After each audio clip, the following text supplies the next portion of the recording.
स्वागत है दोस्तों आपका मेरे चैनल न्यूज़ गर्ल पर। उम्मीद है आप सब ठीक होंगे।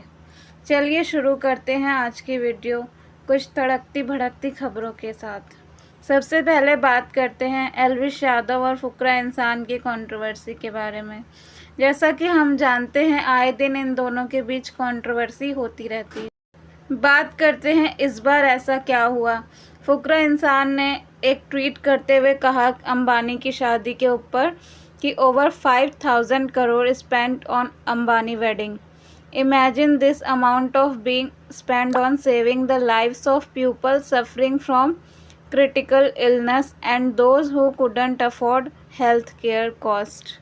इसके ऊपर जवाब देते हुए एल्विश यादव ने कहा कि जो पैसा कमाया आगे उसकी मर्जी, भी कुछ भी करे, कितना सिंपल है। और इसके बाद पीपॉय ने भी एक ट्वीट करके फुकरा इंसान को जवाब दिया कि I think you need some rational here cause that's totally absent in your argument and observation. High profile weddings like that of the Ambanis stimulate various sector of the economy. They create jobs, boost tourism and support local businesses, event planner, caterers, hospitality etcetera.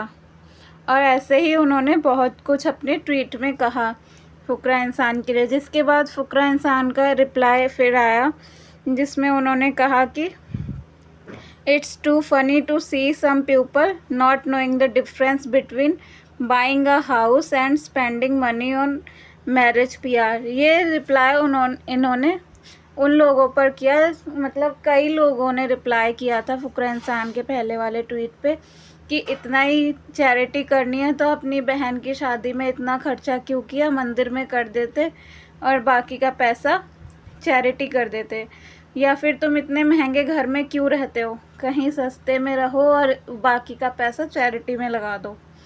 उसके ऊपर फुकरा इंसान का ये reply आया था। इसके बाद बात करते हैं कैरी मिनाटी और अजाज़ खान का जो वीडियो आया था जिसमें अजाज़ खान ने कैरी मिनाटी से सॉरी बोलते हुए वीडियो अपलोड किया था, जिस पे बहुत सारे जो यूट्यूबर्स हैं वो बहुत गुस्सा हैं और कईयों ने रिप्लाई भी किया इस बात का।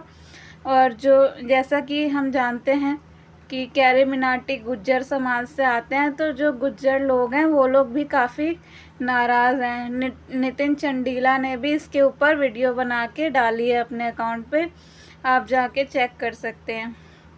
इसके बाद बात करते हैं ठगेश की। ठगेश ने भी इस चीज़ को पॉइंट आउट करते हुए अपनी वीडियो में कुछ कहा है जो आपको दिखाती हूँ, रुको। है अरे यार ऐसा भी दिखता है हमारे जैसा कैरी है। कैरी मेरे को रोज किया था, सॉरी बोलते मेरे भाई क्या होता है भाई, ये हर बीवी में हाथ नहीं डालने बोलता हूँ मैं, सब में चूहा नहीं होता है, किसी किसी में सांप भी होता है।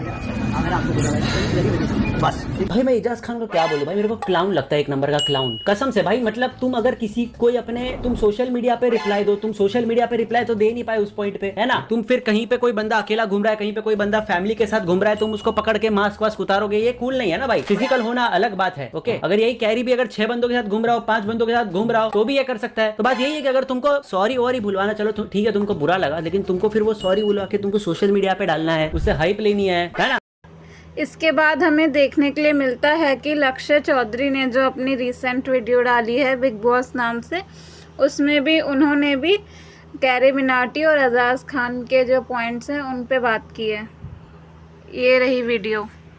वाले के लिए एक्साइटेड हुए बैठे थे इस सीजन में। जिस आदमी को अपनी जान दूसरों से उधार लेके काम चलाना पड़ रहा है, लोगों को लग रहा था ये शो में जान डाल देगा। ये 2 बूंद जिंदगी की का चलता फिरता उदाहरण एजाज खान के रील पे हंस रहा है, जहां पे वो कैरी मिनाटी को हैरेस कर रहा है। बहुत बढ़िया भाई, फट गई होंगी उसकी। मतलब डोली जैसे लोगों के लिए ना मेरे अंदर शुरू से ही कोई सिंपैथी नहीं है, क्योंकि तुम जन्म से आदमी को धोती भले ही वर्साचे की पहना देना, लेकिन हगने के बाद वो अपनी राख से ही साफ करेगा। खुद का 2.5 दिन का करियर बनाए, दूध में थूक मिला के, ठेले के नाम पे रेडी पे सर्कस चला गया और खुश ऐसे हो रहा है जैसे एजाज खान इसके भांजे का भात देने जाएगा। इसीलिए बड़े बुजुर्ग कह गए हैं कि अपना खाने के बाद बचा हुआ मिट्टी में दबा दो, लेकिन किसी उल्लू के पट्टे को मत देना, क्योंकि दोगे ना तो उसके भाव इतने बढ़ जाएंगे कि एक दिन तुम्हारे सर के ऊपर से ही मुतेगा और बोलेगा वो देखो आईफिल टावर। कुछ लोग गरीब ही सही रहते हैं, कम से कम उधार की जिंदगी में दूसरों की इज्जत तो करते हैं। इस आंड बात को लग रहा है कि इससे खुद के प्रमोशन के लिए बिल गेट्स क्या मिल लिया। जमजम इलेक्ट्रॉनिक्स वालों की खैरात पे सबसे सस्ती कंट्री की टिकट दुबई क्या घुमाया, ये अंबानी का दामाद हो गया छोटा। ये अपने से दूसरे इन्फ्लुएंसर के फिजिकल हैरेसमेंट पे ऐसे खुश हो रहा है जैसे खुद ये दारा सिंह हो। कैरी के तो फिर भी किसी को पब्लिकली मिलने के चांसेस 0.0001% है। तेरे तो नागपुर ठेले पे मिलने के चांसेस 100 आउट ऑफ 100% है। तेरी किसी ने गलती से जोर से कलाई भी पकड़ ली ना तो डॉक्टर ऑन द स्पॉट ही बोलेगा आई एम सॉरी। जिन लोगों को पता नहीं इसने कमेंट कहां पे किया था, एजाज खान की एक रील बड़ी वायरल हुई है अभी। एजाज खान नहीं पता, मतलब समझो तुम डोली चाय वाला 30 किलो वजन ज्यादा हो जाए और हाइट 3 फुट कम हो जाए और दिमाग और पर्सनैलिटी बस सेम रहे, वो है एजाज खान। कैरी मेरे को रोस्ट किया था, सॉरी बोल दे मेरे फैन लोग। पहली बात तो भाई तू कभी इतना इंपॉर्टेंट था ही नहीं कि कैरी तेरे पर रोस्ट बनाता। ये खुद को एक्टर बोलता है। हाँ, इसको भी बॉलीवुड में उतना ही काम मिला है जितना कि आप में से सबको मिला होगा। भाई मैंने तो सिर्फ सुना था कि आप चूरन बेचते हो पर खुद भी लेते हो, इस क्लिप के बाद पता चला मुझे। ये कैरी बाबा गाली वाली मध्य मेरी जान ठीक अच्छा कर रहा है। ये क्लिप 4 साल पुरानी है। एजाज खान जब 4 साल पहले कैरी का फैन था तो अब ये क्यों बोला कि 4 साल पहले कैरी ने तुझे रोस्ट किया था। कैरी ने मुझे रोस्ट किया है, कैरी ने मेरे फैंस तो है ही नहीं, मेरे घर वालों को सॉरी बोल दे, मेरे लोगों को सॉरी बोल दे। भाई इतनी इंपॉर्टेंस खुद को देना बंद कर दो। उसने कभी रोस्ट किया ही नहीं, तुम इतने इंपॉर्टेंट कभी थे ही नहीं, अभी भी नहीं हो। मैं भी ट्रिम कर दूंगा 1 हफ्ते बाद ये।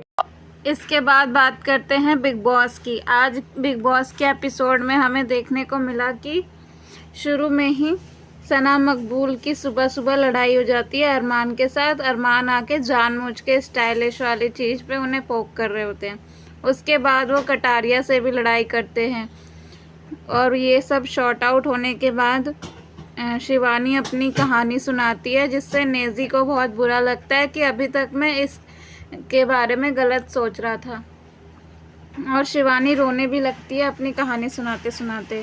इसके बाद हमें देखने को मिलता है कि नेजी का रैप होता है जिसमें सब लोगों ने अपना रैप लिख के दिया होता है, लेकिन बिग बॉस कहते हैं कि बस 4 लोगों का रैप सुनाना है। तो नेजी अरमान, रणवीर, सना मकबूल और सना सुल्तान का रैप चुनते हैं और वो सुनाते हैं, जिसमें सना मकबूल अरमान मलिक को कहती हैं कि ये तो जनानी है, ये तो खुला सांड है, सरपंच बनता रहता है, अपने घर पे जाके सरपंच बनियो, और ऐसे ही रोस्ट करती है उन्हें। इसके बाद बाहर वाला, जैसे कि हम जानते हैं लवकेश कटारिया है, उनके वोट से सना मकबूल घर की कैप्टन बन जाती हैं और उसके बाद वो सबको ड्यूटीज़ डिवाइड करती हैं। इसके बाद एक एक्टिविटी होती है जिसमें जो आपको सबसे कड़वा लगता है उसको आपको फाइन इलायची पाउडर का बॉक्स देना होता है। तो इसमें सबसे ज़्यादा इलायची के बॉक्स सना मकबूल को दिए जाते हैं, मतलब सबसे ज़्यादा कड़वी का टैग सना मकबूल को मिलता है। इसके बाद हमें देखने को मिलता है कि दीपक जी का वॉशरूम क्लीन करने के लिए खूब डिस्कशन चलता है, विशाल और साईं का, अरमान का, सना मकबूल का। उसके बाद ऐसे ही ख़त्म हो जाता है एपिसोड। तो अगर आपको आज की वीडियो अच्छी लगी हो तो लाइक, शेयर और सब्सक्राइब करना ना भूलें। Thank you.